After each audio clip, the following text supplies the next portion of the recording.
महाजन साहेबांच्याकडं हे द्यायचे आहेत जेणेकरून त्याच्यावरती कारवाई करायला त्यांनाही सोबत जावं। आणि आज आपण असंही सांगतोय की आपण बरेच वेळेस आपली मागणी घेऊन इथं येतोय, इथं आल्यानंतर आपण मागणी मान्य झाली की घरी जातो।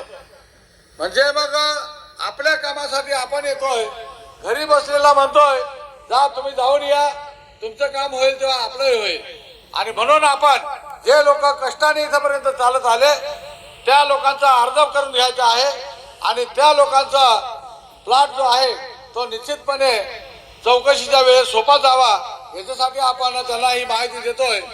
परंतु जे लोक आलेच नाही त्या लोकांचा विचार करण्याची गरज नाही, अशा प्रकारची आपण त्या कलेक्टरला आणि मंत्री महोदयांना सूचना केलेली आहे। जे लोक एवढे कष्ट उपसत इथं आलेले आहेत त्यांचा पहिला म्हणजे त्यांना मान दिला पाहिजे आणि त्यांची चौकशी केली पाहिजे। त्याच्यानंतर जे आलेच नाही त्यांना गरजच नाही त्यांना तुम्ही द्या नाही तर नका देऊ, त्याची आम्ही काही दखल घेणार नाही, अशा प्रकारचं आम्ही स्पष्ट त्या मीटिंग मध्ये सांगितलं।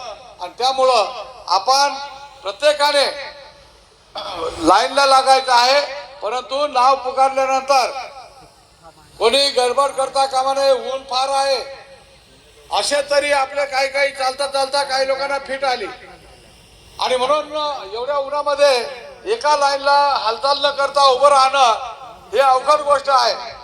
तुम्ही आता उन्हात उभा आहे, मी इथं उन्हात उभा होतो, आता इथं आलोय तरी मला घाम निघलाय, तुम्हाला पण घाम निघाला असेल, गोष्ट बरोबर की नाही?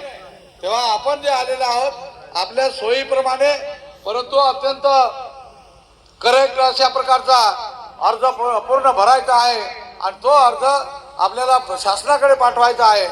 त्यामुळं ज्याचं नाव पुकारलं त्या लोकांनी इथे यायचं आहे। आपण आता त्याची अरेंजमेंट करतोय, शहापूरहून आपण 10-12 टेबल 5-6 खुर्च्या ह्या आपण खरेदी करून आणतोय। आता ह्या खरेदी करणं वगैरे ते पण खर्चाचीच गोष्ट आली आता किती। आणि त्याचबरोबर जिथं तो टेबलवाला लिहिल त्याच्याही डोकीवरती काहीतरी सावली पाहिजे, ही गोष्ट बरोबर की नाही?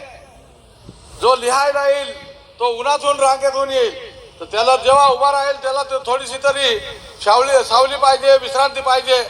आणि म्हणून काहीतरी अशा पद्धतीने आपण ही अरेंजमेंट करू। 1 तास लागेल, तोपर्यंत जे इथं आहेत वेगवेगळ्या ठिकाणावर आलेले आहेत, म्हणजे वेगवेगळ्या म्हणजे इथं तुमचा